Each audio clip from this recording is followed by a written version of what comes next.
Hello everybody, today we are going to be reacting to a theory by Blue Raptor Lord.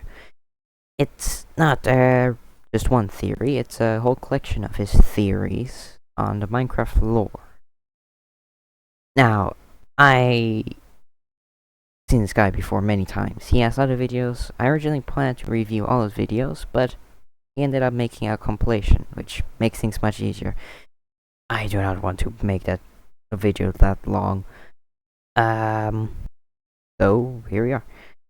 Now, I know a lot about Minecraft lore, and I know decent amount of about this guy. So I know how bad this is going to be. I've already watched like 6 minutes. I originally wanted to pre-watch it so I could make my points better, but I ended up having a reaction that I kind of wish was on camera, so now I'm going to watch the rest of it completely blind. So, let's begin. So, Blue Raptor Lore, Minecraft lore is deeper than you think by Blue Raptor Lord. It's not deeper than I think, because I know quite a lot about it already. Now let's begin. Here we go. Wait, let me check my audio. It's actually capturing the audio of this video. Okay, yeah, it's working. Oh no. I almost dropped my mouse on the floor. Okay, so let's begin. Minecraft, a game without a set storyline, has more lore than most other video games. But to find First problem. No, it does not. It has lore. It has a lot of lore. Doesn't have more lore than most video games, I don't think. I feel like it's safe to say it has less lore than Pokemon.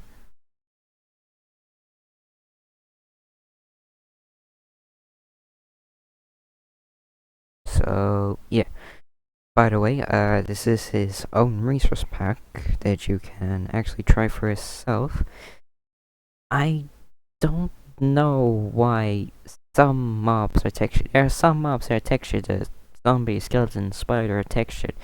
Then you have the creeper. He showed them 4 mobs next to each other in one of his videos. The creeper's there, but it's not textured. It's just a regular creeper. It's lower res texture pack. He has sheep here. You can see the sheep aren't lower res. You can see the donkeys in lower res. Are those flowers normal or are they also lower res? I can't tell. Yeah, they look bare, so probably lower res. Yeah, whatever. That's not what this video is about. find it, you'll have to dig much deeper than most people would dare. Look at the pig. What the grass? The grass right in front of our face. The grass right in front of our face is regular grass. What? How did he? What? I'm curious about his transition now.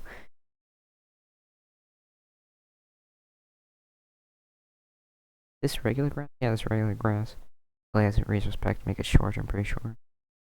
What point does... What the heck is going on? What?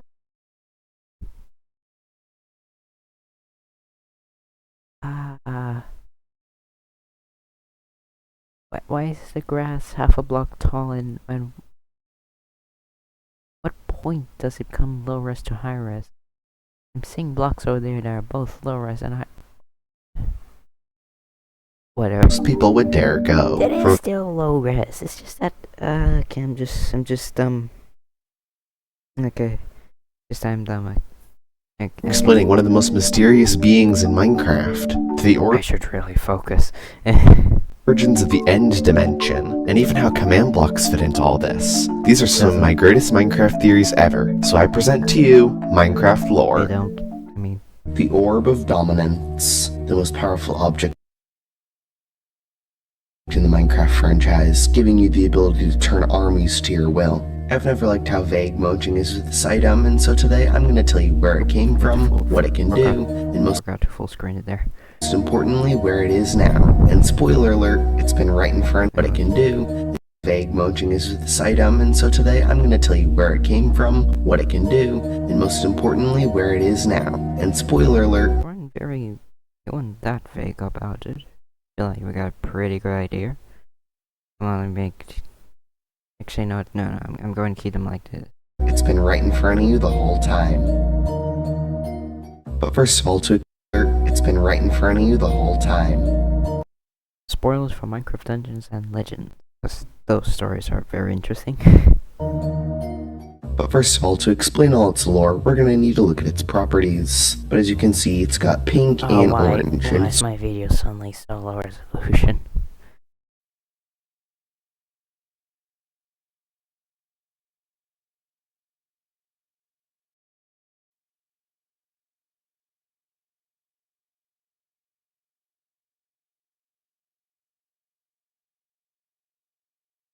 Sort of a gradient that alternates over time. It also has lots of powers. It has the ability to teleport things and levitate them. It has the ability to summon mobs. And it has the ability to talk. You heard me right, it can talk. It does not have the ability to summon mobs as far as we know. You see, for Minecraft canon, there are a few things we have to work with. We have Minecraft, Minecraft Legends, and Minecraft Dungeons. But something I guess it can create golems, if you count that as summoning mobs. I just became aware of recently is there's actually a canon graphic novel called Rise of... He didn't become aware of this recently, probably just from his actual video. That he just included this clip into this one by saying that he definitely heard of it much earlier in this video. The Arch-Illager, and he gives us a lot of information about the Orb of... I don't know why I'm saying this. Dominance, like a lot. The most important of which is that the Orb of Dominance can not only speak, but is intelligent. It manipulates people. It's basically the One Ring. Wow, it's intelligent. A literal demigod of the end. It's intelligent? Wow, it's actually... Who knew that a demigod of an entire dimension of highly intelligent people was intelligent? Oh, From Lord of the that's thousands of years old. Rings if it was an orb cube thing. The Arch-Illager isn't bad. He was just a regular villager manipulated... I don't know anything about Lord of the Rings to really give my opinion on that. ...by the orb, and if he had gotten his way, he never would have done any of this. So now that we know a little bit more about the Orb of Dominance, let's try to discuss where it came from. As we all know, the Orb of Dominance has some pretty unique properties like the gradient that no other item has. But what if I told you That's really that unique? Wow, it changes different colors. Sure, Prismarine also changes colors, but... there was another item that looked like this. Another item that had similar powers and abilities within Minecraft canon. And that item is from Minecraft Legends, the Flames of Creation. What I just said wasn't true in the slightest. The Flames of Creation is just pretty much a spawner. It can't teleport things, nor can it make them levitate. We've already established that the Orb of Dominance can't really summon things. If it could summon things, it wouldn't need to get illagers, the undead. Actually, no, the undead was just a thing Archie got, but it wouldn't need illagers or redstone golems or the redstone monstrosity or the obsidian monstrosity. You get the idea. It would need to take control of so many different mobs if it could just summon things. I guess it could be in a weaker state. I don't know. At parts you can clearly see the orange and pink gradient within. Now here's where I started thinking that he's colorblind. This is not the only reason, but the other reason's coming later, but like... Orange and pink. This is yellow.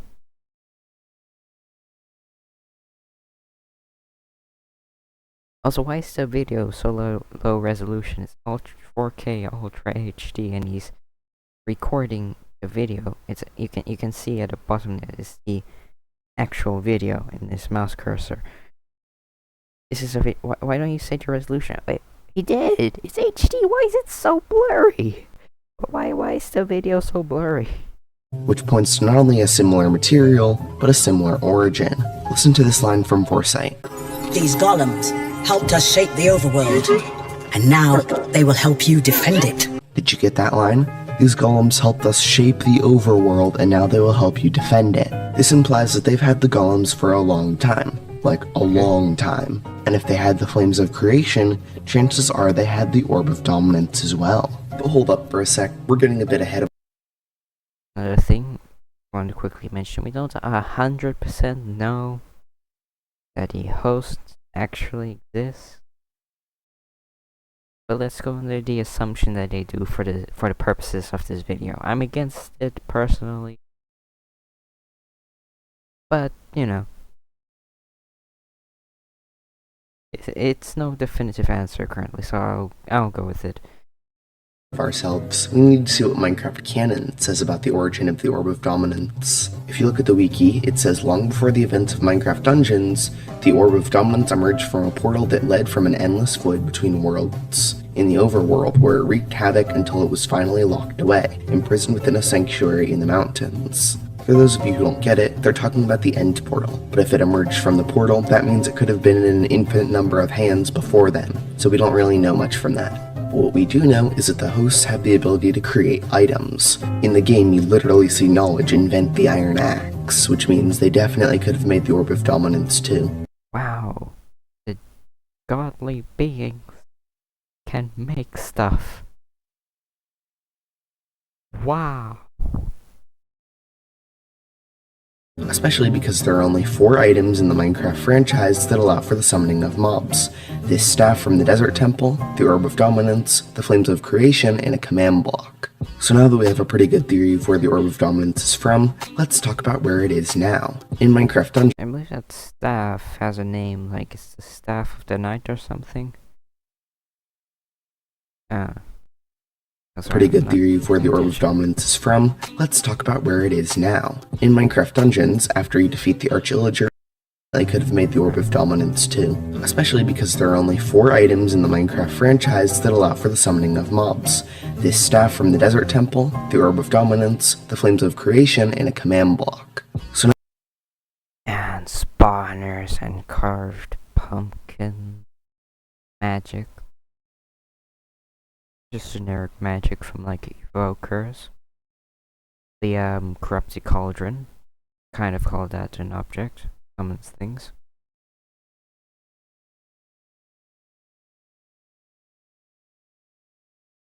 Spawn X, for counting the command block, might as well count the spawn X.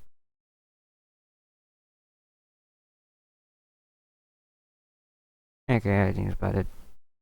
Now that we have a pretty good theory of where the Orb of Dominance is from, let's talk about where it is now. In Minecraft Dungeons, after you defeat the Arch-Illager and destroy the orb, it shatters into pieces Also, the Orb of Dominance once again can't summon mobs. all across the overworld. You end up destroying a total of 6 of these pieces. But if you look at this Sorry, that laugh felt a little bit mean. I don't want to be too mean. Anyways, shot from the end of Minecraft Dungeons, you'll see there are 21 shards. That means that we missed a whole lot. Or rather, now this is probably his biggest mistake ever, or at least his first big mistake that he ever made. Let me just show you what actually happens in the scene. Minecraft Live! Coming up.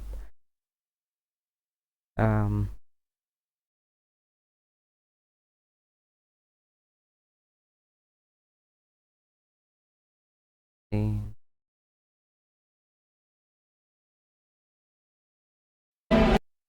Okay, so here's the scene. Skip ahead. Point.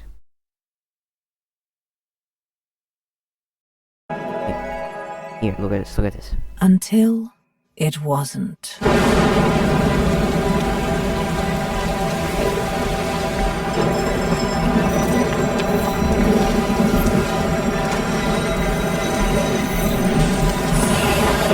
The shards!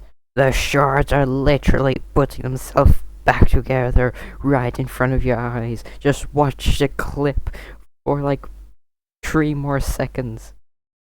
You were right there. It was right here. You can just watch it for like 5 to 10 more seconds. Look at this. They are putting themselves back together. All the shards that we see are all the shards that are remaining. They're all that's left. We destroyed all of it already. The power of the orb still remains in some parts, as we can tell from Treetop Tangle, that mission in Minecraft Dungeons, where the magic is still inside of the mobs, while the shard is already destroyed. But like the orb itself is gone. It's just gone.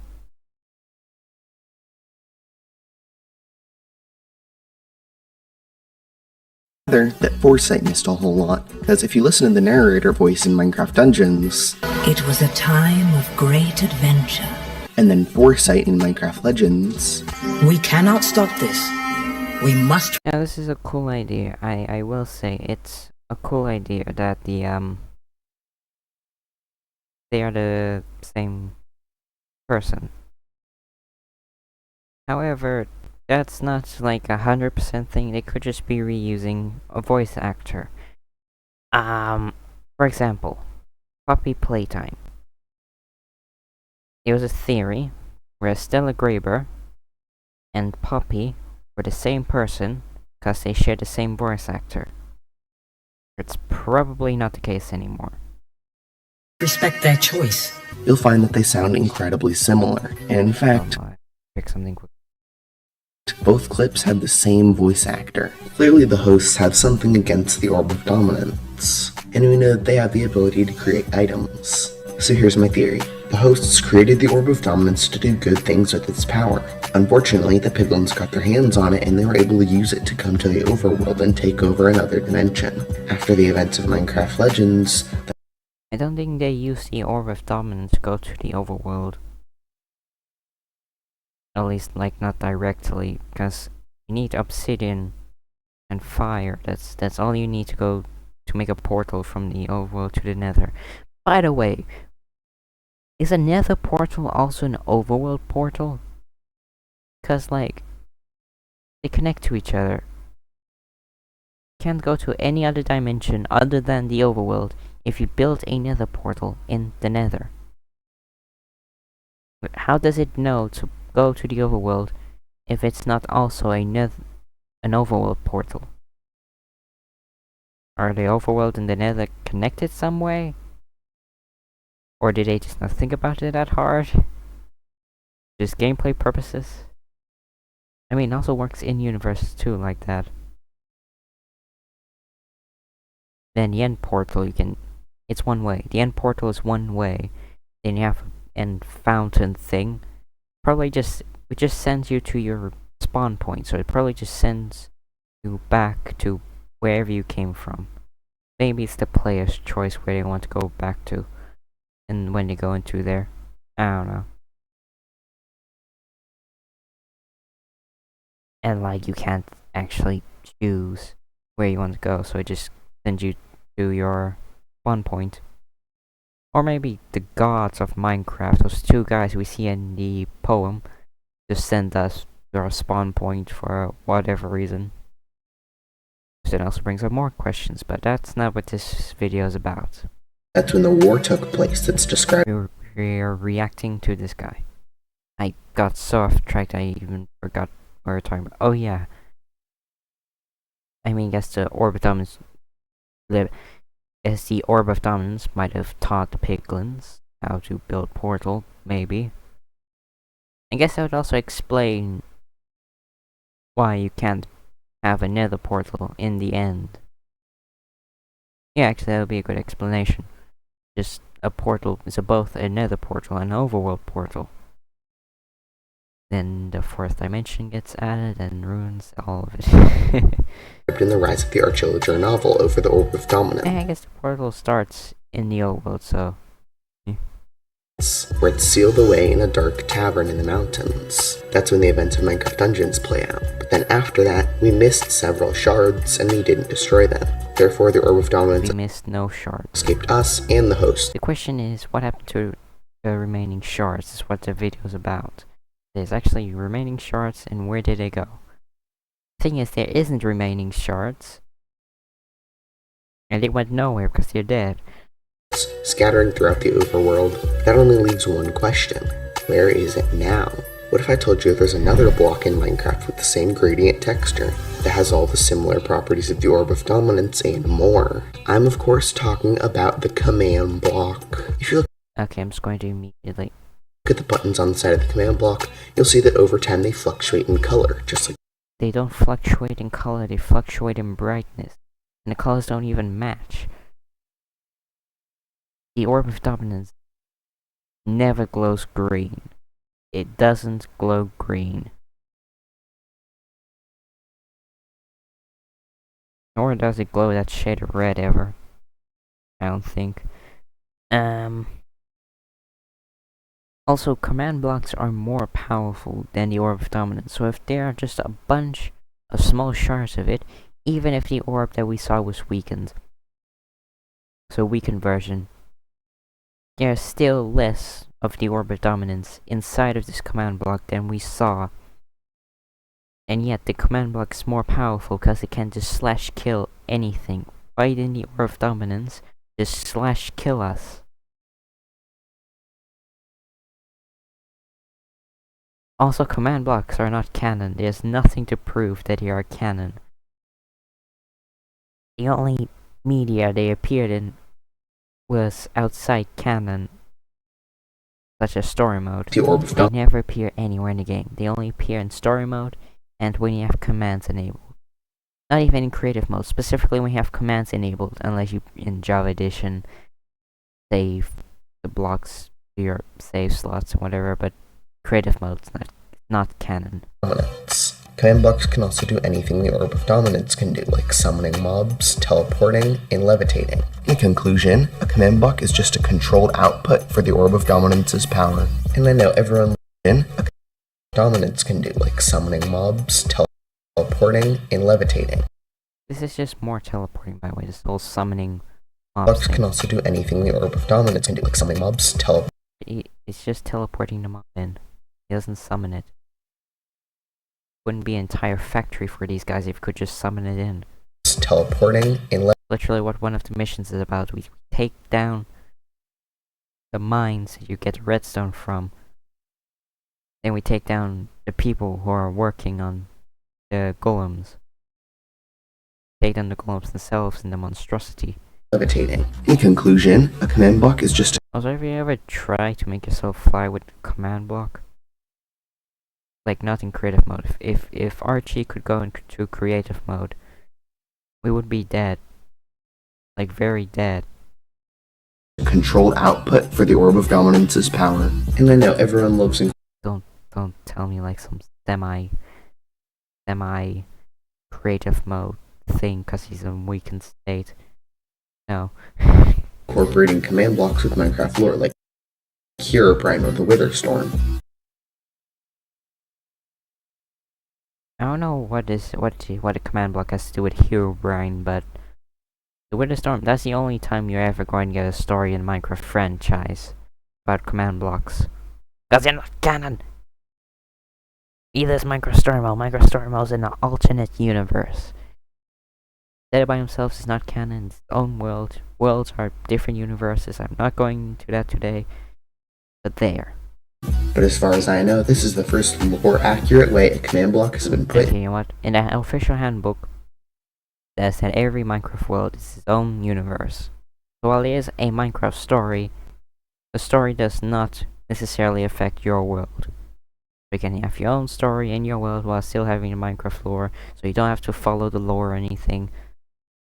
You go against the lore, you can do whatever you want.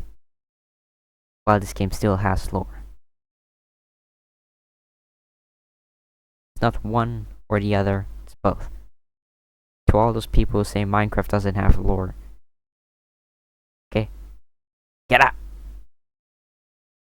I don't know why I pointed at my camera as if I have my camera on. I don't. Anyways. Minecraft storyline. Bet you'll never look at these things the same way again. Now this theory I is look at those things the same way as I always do. pretty crazy, and it lays the groundwork for lots more questions. But what if I told Here's where I crash out. Again. Now this theory is pretty crazy, and it lays the ground. So, this theory. This is not a theory. You just said A looks like B, so A and B are the same. They aren't. You just said a bunch of stuff that wasn't true, and then you the orb of dominance is not a command block. No, the command block is it's not made out of the orb of dominance. No, it's not true. That's just not it. I don't know why you think this. I mean, I guess you can think, if you just look on surface level and you don't try too hard, don't think about it too much, it makes sense, it kind of works. But if you have proper 20/20 vision and look at the cutscene, you can see that the shards put themselves together, and if you're not colorblind, you can see they are not the same colors. Also, yeah, this is another reason why I thought he might be colorblind, because he thinks those are the same colors. They're not. Green in it. The orb of dominance, once again, never green. Nothing green at the end. I guess the closest you can get is the eyes of Ender, then you're adding stuff like blaze powder to it. No. Nothing green in the end. Nothing in the end is green. You can have like cyan or turquoise or like highlighter yellow. Like nothing like that shade of green or any real shade of green. Groundwork for lots more questions. But what if I told you that that theory is nothing compared to the next one? Ladies and gentlemen, It's nothing in general. the most accurate Minecraft theories ever devised. This is the Minecraft multiverse theory. Minecraft has parallel universes. He's right. That's it. He's right. There are multiple universes. That's just straight up true. It's not a theory if they just literally say it to your face. Well, I guess not saying it to your face. The Minecraft handbook was kind of leaked stuff. Well, it was put in a library, so is it really leaked? But yeah, they just straight up told us. They just straight up said that there are multiple universes. Yes, it's a multiverse. Minecraft is a multiverse. That's literally what that chapter is called. And if you don't believe me right now, you'll certainly believe me by the end I of don't know what any of those images were. the video. So here's the evidence. First of all, we know for a fact that Minecraft has multiple dimensions. And those dimensions are what we know as the Nether and End. But what I bet you did The overworld, the Nether, the End, the fourth dimension over in the ancient city. Yes, that is definitely a portal. They literally called it one in the files, but still called it a portal. Then you could also kind of do technicalities, get a pocket dimension of the Ender chest. The dimension you go to when you teleport, because that exists. Apparently, I don't know why that exists, but it does. That's where all the Endermites are. Probably just an offshoot of the End, or whatever. know is that those dimensions are probably parallel universes. In case you don't know what the parallel universe They aren't. theory is, it's basically saying They just aren't. Like, there are parallel universes of the End, Nether, and the Overworld. Already, so, like, there's a parallel universe of the parallel universe. They specified there's a difference between the dimensions and the universe. They call the world a universe, and they call the dimensions. There's a difference between them. There's a difference. that whenever a choice is made or something could go multiple ways, like a coin flip, it creates multiple dimensions, one of which things I I don't think the woolly mammoth ate carrots or grass. Maybe they ate grass, but I feel like it might be too small for them to eat. And carrots, wasn't that on another continent? I don't know. The carrots come from the Americas? I know potatoes did. I'm just associating ground vegetables with ground vegetables. Potatoes, tomatoes, sweet potatoes, all that stuff come from the Americas. So I feel like maybe carrots also. I don't know. Doesn't matter. Or something. I don't know why I'm arguing over this. Could go multiple ways, like a coin flip. It creates multiple dimensions. One Fun fact, coin flip is actually 50-50. of which things went one way in and the other it went the other way. For example, every time you flip a quarter and it lands on heads, there's another dimension where that quarter landed on tails. That way It's called a universe. Actually, no, it's not called a universe. That's called a timeline. I am pretty sure. Pretty sure that's a timeline. dimensions branch out from each other in a Those are not dimensions. sort of tree-like formation. But how would this even work in Minecraft? I mean, it doesn't explain that some dimensions look entirely different, like the Minecraft movie being hyper-realistic in Minecraft Legends. That's a universe. That's also that's a story. He says that's also an alternate universe, but I don't buy that. Being less blocky. The way that I think this works is that in different dimensions, life processes light differently. For example, despite the entire screen being yellow, the screen doesn't have a single yellow pixel on it right now. All this is a bunch of blue and green blending together to create the yellow that you see on screen. And I think Red and green would be fine, but that's not how it works. So that's kind of still yellow light. There's no such thing as yellow light, it's just red and green light together. that being in different dimensions changes the way that your eye Literally, right here explaining. perceives light to make things look differently. We know that in the Minecraft Oh? No, that's not how light works. What? multiverse, changing dimensions changes your biology, because in Minecraft Legends, you go It does not. We are exactly the same when we go to the overworld and the end. I mean, to the nether and the end. And this is just an from a art regular style Minecraft change. player to looking like this. So for It's called an art style.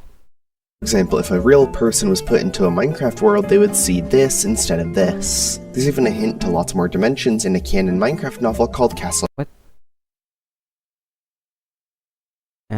Redstone. And Not canon. There are no canon. There's no such thing as a canon book.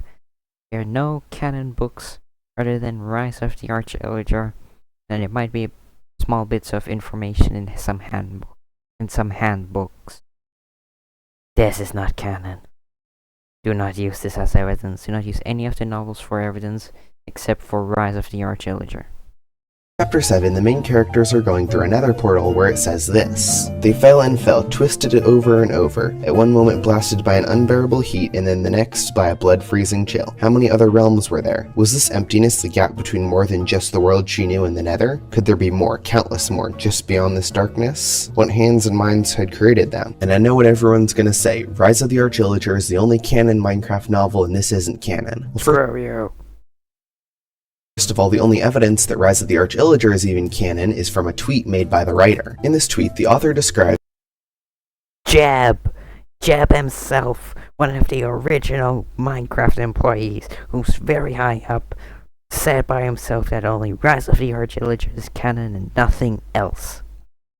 that he believes that Rise of the Arch-Illager is the only canon Minecraft novel. But first of all, he's not Mojang. He's just a writer that partnered with Mojang. Him saying that Mojang already wrote the story.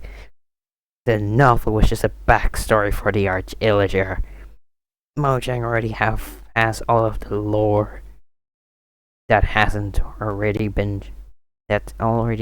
of the lore that has been shown before those novels. They didn't ask him to write the lore. They just asked him to write some fun stories to make money. Just another alternate universe. Just another one. Rise of the Arch-Illager is the only canon novel is as credible as one of Mojang's janitors saying that hippos are canon. And second, Okay, everybody, just said that Jeb's word is the equivalent to a janitor. Also, hippos are probably canon. They're probably all real-life animals are canon to Minecraft. At the start of the book, it shows what series the book takes place in, and it says Minecraft. It doesn't say Minecraft is the franchise. It's the entire franchise. Minecraft book series, it doesn't say Minecraft companion series, it says Minecraft. Minecraft piglins die in the overworld, but in the Minecraft movie, if you give them an awkward potion, they can survive. The thing is, despite it not being a regular game feature, it was already predicted in a novel years earlier, so if that's not credible, I don't know what is. Finally, how would a Minecraft movie is based on the... That's just a Minecraft Legends book. Minecraft Legends book is based on Minecraft lore. I don't know how canon the Minecraft Legends books are, but I can probably guess that it's based on lore that they were given to write the stories, at the very least. And the Minecraft movie is just a Minecraft Legends movie, pretty much. Minus the hosts. There are no hosts in the Minecraft movie. Sorry for the spoilers if that counts as a spoiler. Minecraft multiverse even work? Like, if all the dimensions / worlds / timelines branch off from the same world, then what would the original world even look like? First of all, I think it's safe to say that the original Minecraft world had more nether-like topography than the overworld. And the reason for that is because I can think of a million reasons that blocks could get removed from the world, like explosions or cataclysmic events. But I just... For the record, we're underground in the nether, so there's probably something above it. I don't think it's infinite netherrack in all directions. Okay, well, bedrock. don't find it reasonable that there was some event that added millions and millions of blocks to the overworld to cause it to look like the nether. Second of all, I think that it wasn't as hot back then to allow life to form. And sniffers were almost certainly roaming it because, as you know, sniffers are an ancient mob. There was probably lots of grass there too, because with all the grass in the overworld, it's hard to believe that it just grew there out of nowhere. I feel like we can skip this part. Like, he's just talking about a dimension that doesn't exist. Now we know that the Orb of Dominance survived Minecraft Dungeons, and we know that Minecraft is in a multiverse. But this next theory is what brings it all together. So prepare for one of the craziest Minecraft theories ever told. What you've just clicked on will change your perspective of Minecraft forever. From the discovery of a fourth host, to a battle with the fate of the multiverse on the line. Forever. From the discovery of a fourth host. I like the idea of a fourth host. And we probably could have gotten some pretty interesting lore if we didn't kill off Minecraft Legends so fast. To a battle with the fate of the multiverse on the line, to the shaping of an entire... Probably would have been the ones to, like, capture the Orb of Dominance or something. Entire dimension, and even the most powerful being in all of Minecraft. Or maybe, like, the hosts left, so now the Orb of Dominance, the third host, the forgotten and banished host, returns to take over the land he created, or something like that. That's right, my break is over, the grind is back, and this is the story of the greatest Minecraft theory ever. The break is over, the grind is back, and this is on your arm. The story of the greatest It's a cropped image. Minecraft You should have made your avatar on a transparent background. Theory ever told. This all starts with the Minecraft multiverse theory. It's a theory that I pioneered 5 months ago that Mojang has confirmed in one of their books. But to put things simply, Minecraft started A theory, if it was out in confirmed before this video was even made. Last video.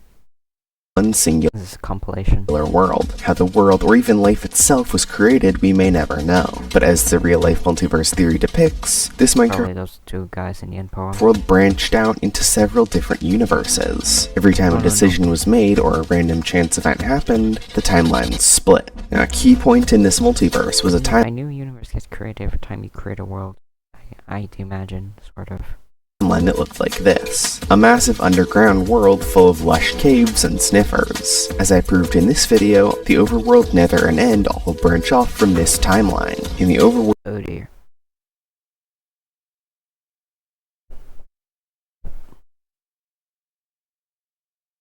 It's mildly annoying. Okay, fixed. old timeline, the caves above collapsed, causing the entire world to become flat. However, the life that survived started the caves above collapsed? No, like the ceiling of the cave collapsed. Just quickly fixing his wording there. thrive on the surface, whereas larger life forms that weren't able to survive the collapse went extinct, only to have their remains hidden beneath the ocean. As for the Nether, what happened is that players started putting in furnaces and releasing greenhouse gases into the air. And if you're like me and you don't believe in global warming, the Nether is an enclosed space, which makes it way hotter way faster. From there, all the mobs were forced to adjust to the heat as lava flowed through the once lush overworld. But what I didn't really talk about in that video was the end. How is the end formed? Well, I don't really know. In both timelines, there's bedrock on the bottom of the world, so the bedrock would have to have gotten removed somehow. And not only that, how are the islands floating? Well, let's look at some previous theories about the end to see what we can get from them. You see, the game theorists... I will talk about the game theorists eventually. I'm just gonna say they're very wrong, and they're like wrong half of the time. Like, strangely, about half of the time.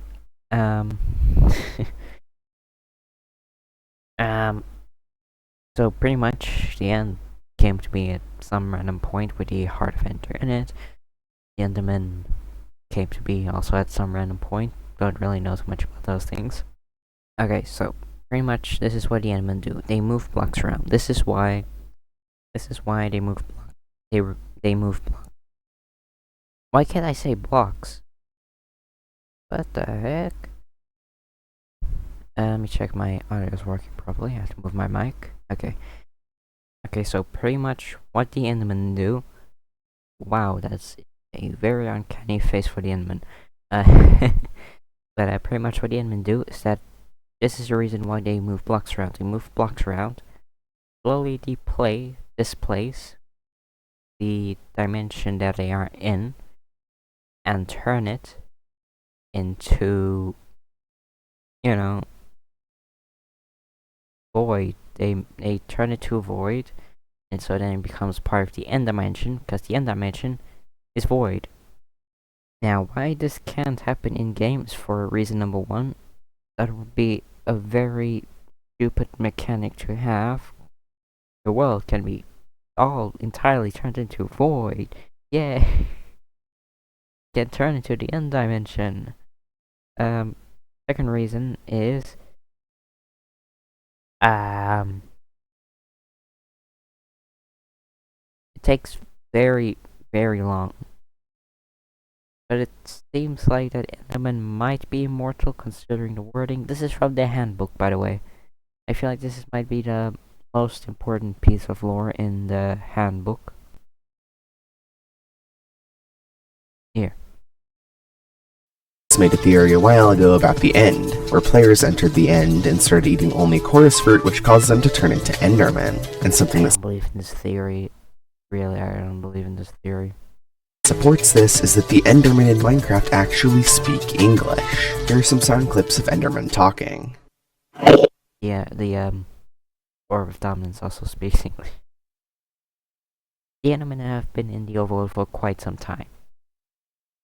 They either can speak English or use telepathy, if you believe in that theory, which I have my doubts about. I have my thoughts about them having telepathy. And maybe a little bit. But like, not towards people. I mean, humans. They're people too. Endermen are people too.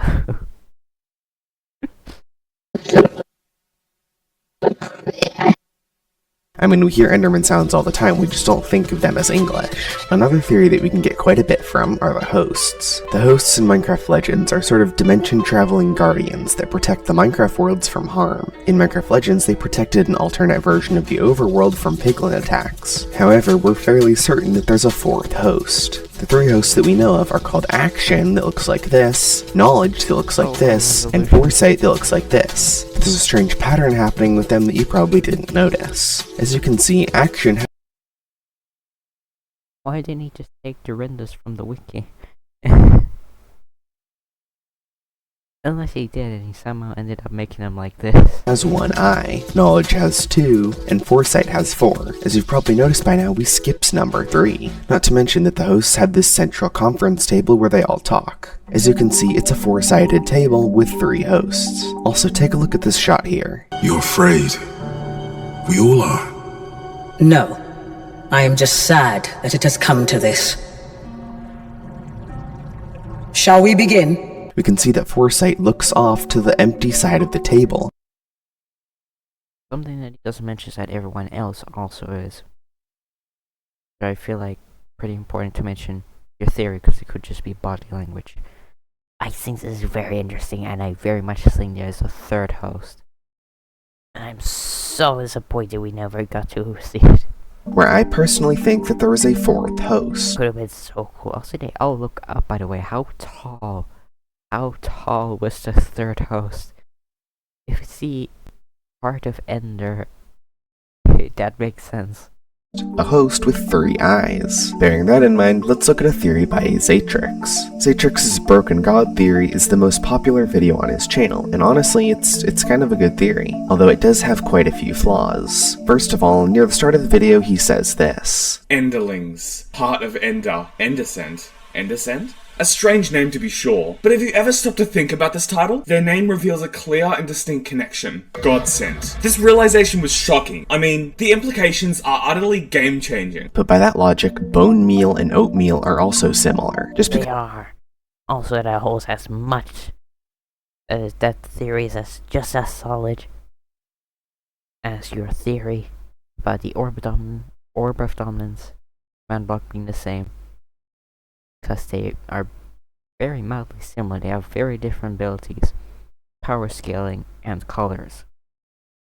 Because the term sounds similar doesn't mean it's the same. However, the references that he makes from the overworld architecture and things like the Windswept Peaks are completely irrelevant to regular Minecraft because this overworld is different from this overworld, even though the overworld events in The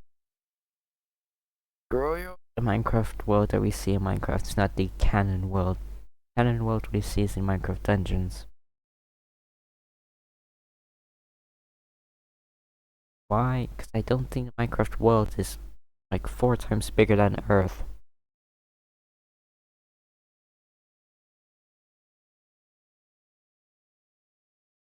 I think the Minecraft world is Earth, but it had magic stuff. All of the magic stuff that we see in Minecraft, of course. Minecraft, though, is still very important to the lore, of course. It's the main game itself.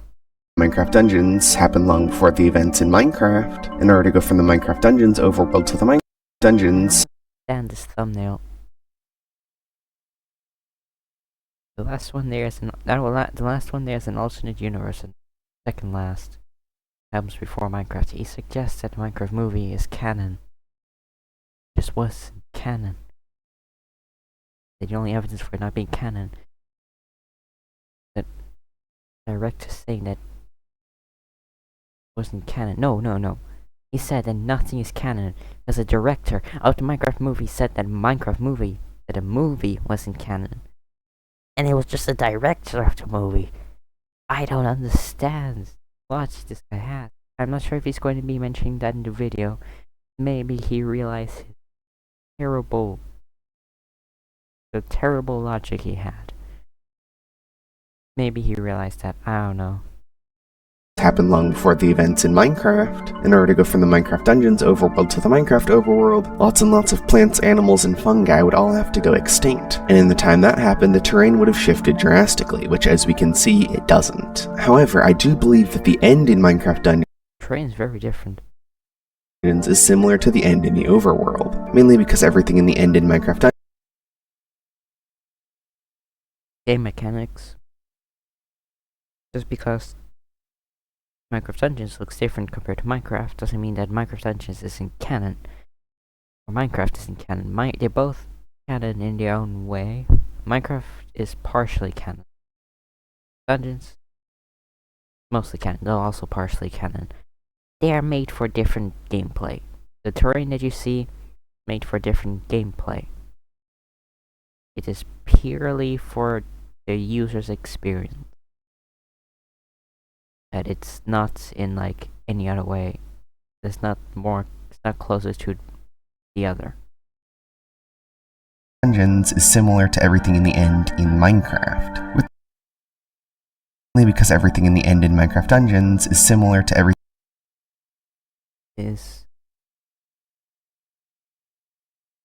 in the end in Minecraft. Only because everything in the end in Minecraft Dungeons is similar to everything in the end in Minecraft. Probably. No, that's probably one of the worst examples you could have chose. With the exception, of course, of things created by void power, which is something we'll touch on later in the episode. Anyway, I don't like calling it void power. I prefer either calling it just void or void magic, but I don't know why I don't like void power. But it's like too close to soul power. Like souls are an energy source.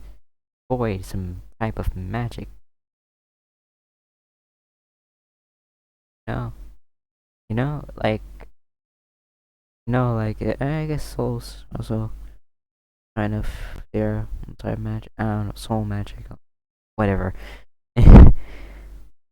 Void is never used as a power source, I think. I don't know. Trix's theory does have some flaws. There is a little we can take from it. Oh, just a little, just a little, just a tiny bit of stuff that is actually good. The rest of it is all trash. He's a complete idiot. He doesn't know anything he's talking about. No. But I do. I know all of my theories are perfect, definitive. With you, he says that his theories are correct without a doubt. And he treats them all like they're 100% truth. He doesn't consider alternative ideas, ever. I also might have made him hate Zatrix. See, in his video, he mentions that in No. Okay, so he thinks that people believe Zatrix because he's a bigger YouTuber than this guy. When it's actually that Zatrix is a bigger YouTuber because he's a better theorist than this guy. And also just generally more entertaining, may I add. Rise of the Archillager, the Nameless One tells Archie that while his orb pulls power from the night, Archie's orb pulls power from somewhere far beyond. Okay. And given there's lots of evidence that the Orb of Dominance originated from the end or some end. Did he mention in a previous video that just straight up did? Like being, we can tell that he's talking about the end, but all I've done so far is given you a big information dump, so now it's finally time to reveal the big theory, the greatest story in all of Minecraft. Actually, he's talking about theories while he's giving information. See, it all begins with the hosts. The hosts are powerful beings. It's the story that he's made for this. From another dimension who discovered how to travel in between worlds. There was action, knowledge, foresight, and Ender. The hosts traveled dimensions exploring their new powers, whereas Ender only wanted more. So using his unique abilities, he forged something unlike anything seen in the Minecraft multiverse. You know, the hosts, the hosts shouldn't have trusted someone so much that was named Ender.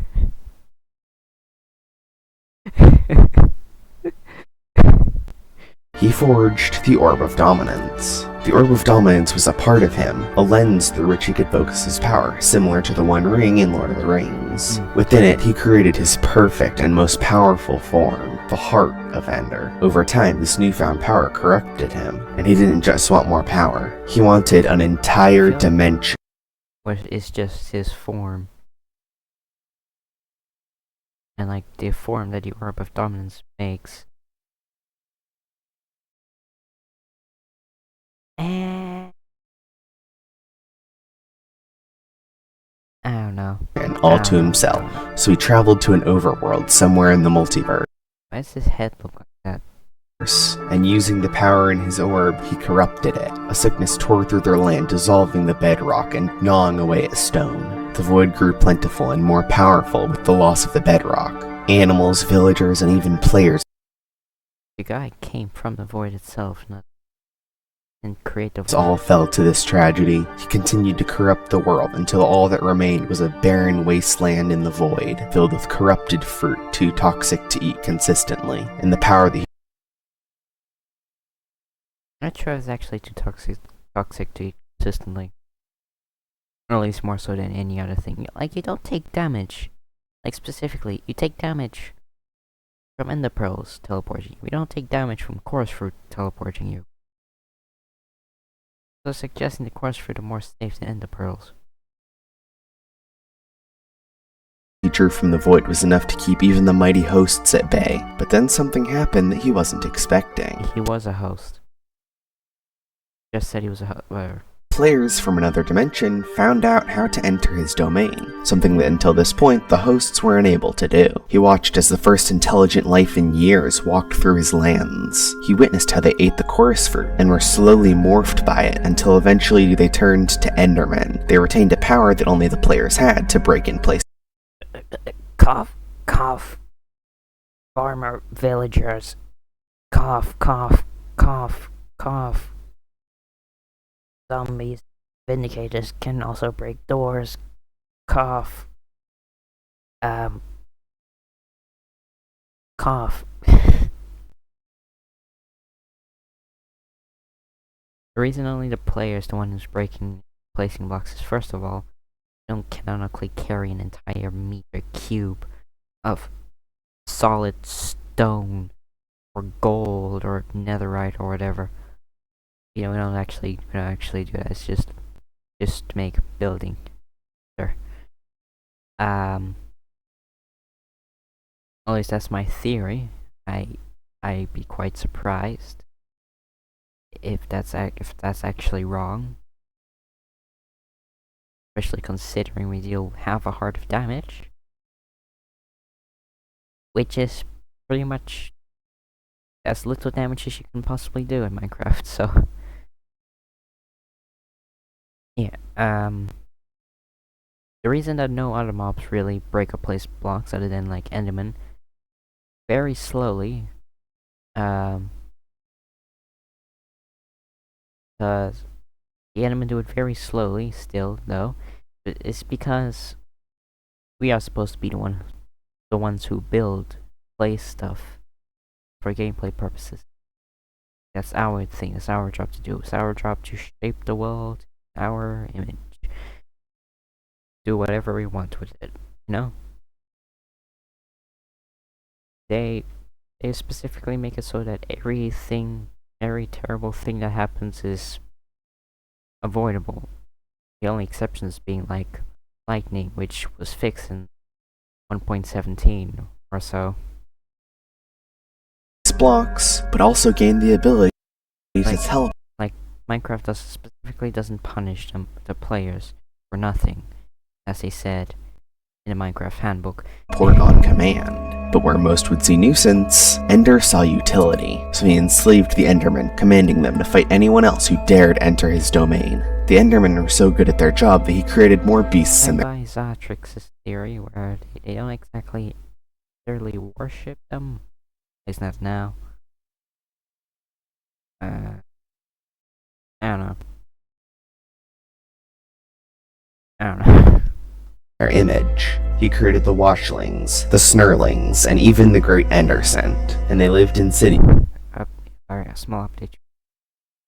Yeah, that is more so that, like, he just corrupted the Enderman even further to create those other things. They're mere ruins today. I disagree. Technically, it's no definitive proof. It's no definitive proof against, like, Enderman. It's like Enderman being humans. But, like, I'm really against it. I feel like there isn't enough towards it, you know? Yeah. Now at this point it feels fitting to remind you that Ender isn't a god like Zatrix says, he's just a very powerful being. Anyway, he constructed the ultimate outpost in the Powerful being that creates stuff.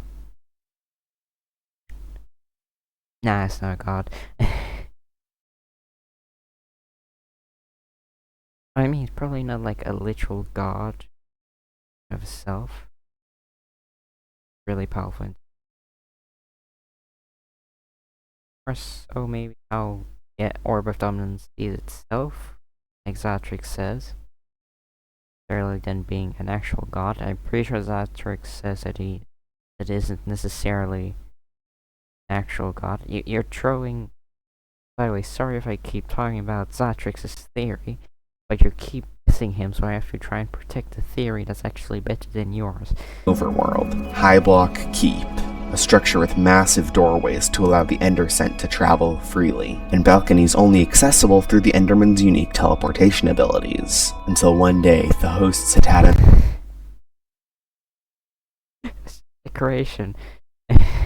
enough. They had enough of Ender's conquest for power. They rallied mobs, golems, and even some players, and all of them made the ultimate stand against the most powerful being in the Minecraft universe. And in this battle, the Great Ender was finally defeated. Although to avoid capture or death, he sent the Orb of Dominance, the heart of Ender, the very fiber of his being, into the overworld, hoping to one day rise to power again. Hundreds of years later, when the war was forgotten, he ensnared the mind of a young illager by the name of Archie. Archie, being one of the weakest illagers ever to exist, was happy to accept this newfound power. Ender created a staff, atop which he sat, to create the illusion that Archie was wielding him, whereas in reality, he was wielding Archie. Although in the end, a group of brave heroes were able to defeat the Heart of Ender. Once again, he made an attempt to flee, but Archie, unwilling to let go of his new power, held Oh, sorry. There. I have no clue why I suddenly started coughing.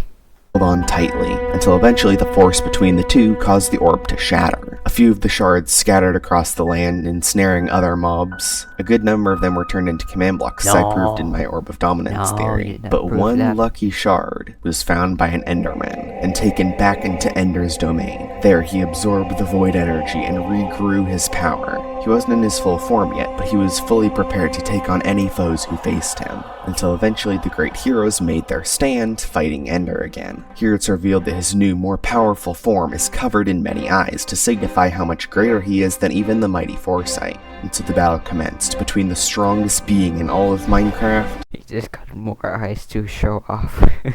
And a few mere mortals.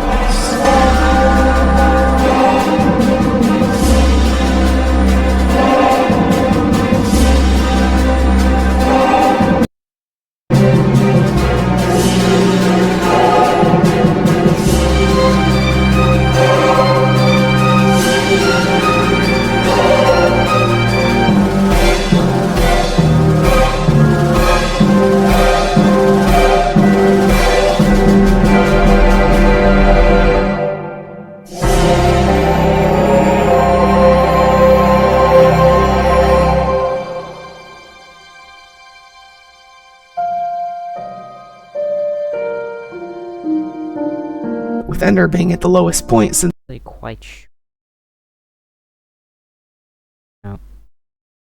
Now, I'm not really quite sure why he decided to play Archie's theme instead of the Heart of Ender's theme, but okay.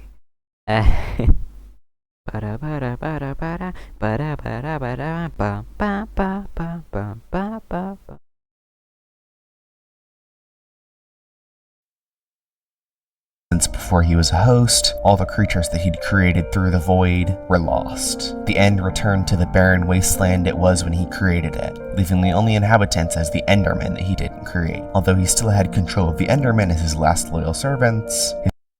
If this theory is true, that means we're never going to get an end update. Or at least it'll be nothing like Echoing Void. It's going to be underwhelming, if that is true. This is true. Okay?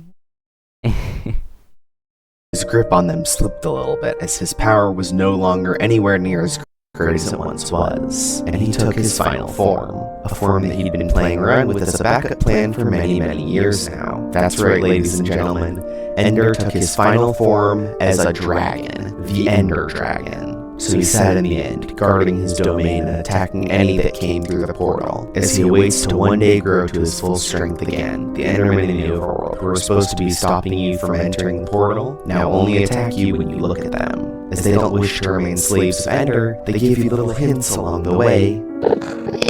So there you have it, guys. Greatest Minecraft theory ever told, in my opinion. And yes, this does invalidate my original end crystal theory, but come on, guys, I made that over a year ago. I hope you enjoyed. Remember to subscribe, and goodbye. Okay, so now it's an actual chance he actually does think it's the greatest theory ever made. And yeah.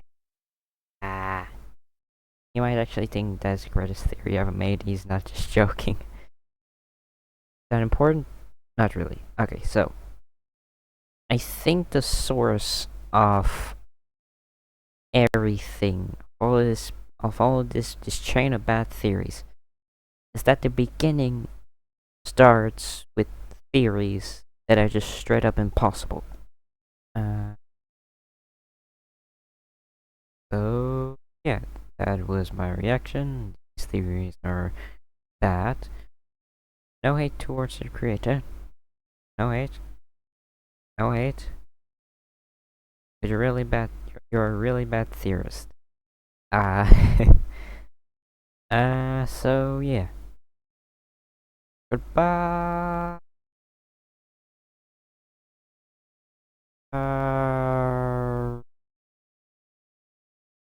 Bye.